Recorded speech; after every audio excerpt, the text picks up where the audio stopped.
If I but thought that my response were made to one perhaps returning to the world, this tongue of flame would cease to flicker. But since up from these depths no one has yet returned alive, if what I hear is true, I answer without fear of being shamed. Well, my name is Leanne Finnegan. I'm 22, 23 on Friday, and I'm from Dundalk, currently living in Dublin. Definitely like coming to Dublin, completely different vibe. Like if you kind of walk down the street wearing anything other than like skinny jeans and one of those big green parka coats, like you wanted the vibe.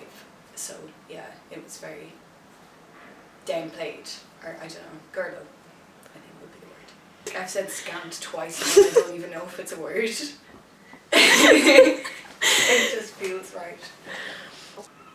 So we moved to like a few houses whenever I was younger, but like the one that I remember most is like Lennoxtown.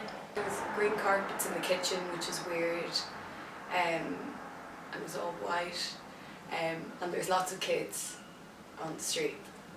We had a dog at one period, Tots. He was around for 2 years. He didn't die. We just didn't want him anymore. Oh, because I was allergic. Maybe. So my dad left whenever I was like 4. He left because of political alignments. And yeah, I think the last time I saw him he had me like set up my little toy at Christmas, and then he disappeared. So that was interesting. It's a nice like plot line. Yeah. My mum wouldn't be religious in the slightest, and neither would my granny or granddad or anything. They almost like have a distaste towards religion, I think. But like my mum did like get me like confirmed and all that. I was baptised and stuff like that, so my mum did try to get me to go to mass a few times, but I think she hated it more than I did, but she felt bad for not going. Yeah.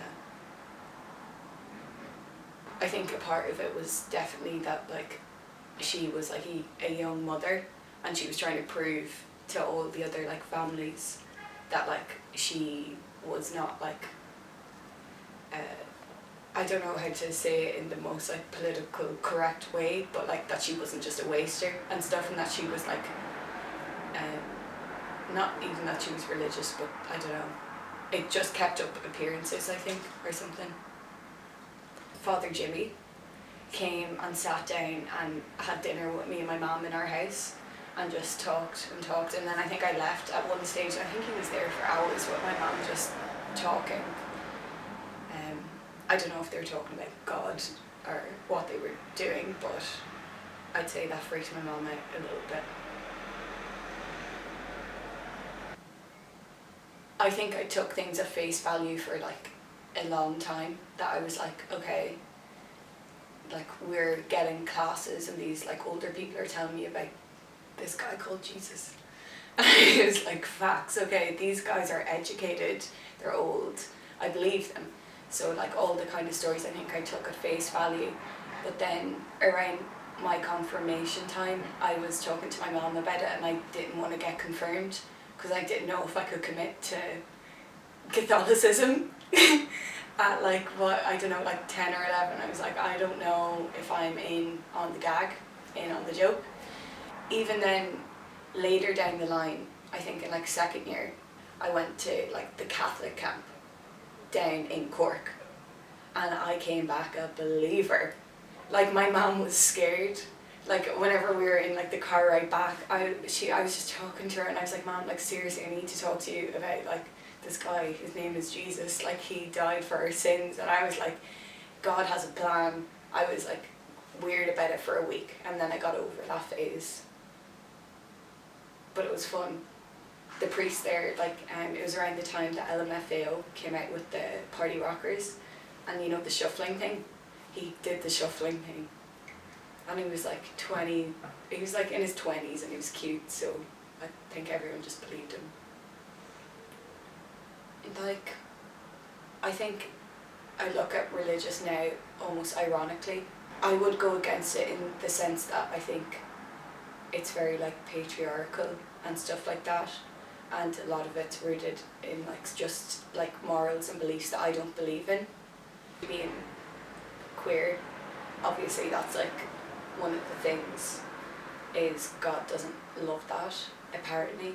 Right now I am in a little bit of a cynical place, so I don't really believe in much because it makes like life a lot easier to digest. Nuns as well, nuns kind of give the vibe of like factory workers. I don't know if you felt that in your school, but they kind of just run around and they don't really speak that much and they're just busy doing something. The only like characters in the Bible that were women were Mary, and her use was to be a virgin who gave birth to a boy, and then there was Mary Magdalene, who was like a prostitute. I don't know if that's a fact or like, but her purpose was basically subliminally fucking Jesus. Coming from a household that was like, it was just women, I don't think religion could have influenced me more than the fact that my home life was all like, it was just my mom, so she was obviously like the power in the house and stuff like that. So I think I've never really had a thing with seeing men as more powerful.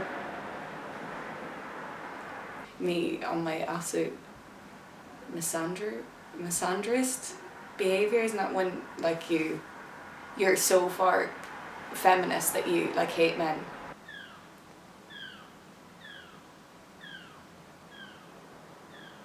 We're in like an animal kingdom here. Like these men are spreaders and we're meant to create, which I suppose there's like a lot of like power in that, like that women, if women were weaker, then that kind of points to that, like if you're pregnant for 9 months, you're not strong. You like, pregnant women couldn't be going around hunting animals and running and doing all that shit. So men are stronger, but maybe men were stronger as to like protect the women. As a lesbian who could be turned bisexual for the right guy.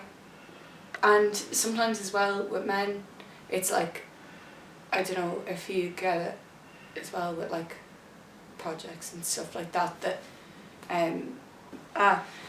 inferior, you know what I mean? Like I am a bit of a ditz and stuff like that, so I understand being looked as like less smart or whatever, and you laugh. Yeah, they look at me like a piece of meat. I don't know.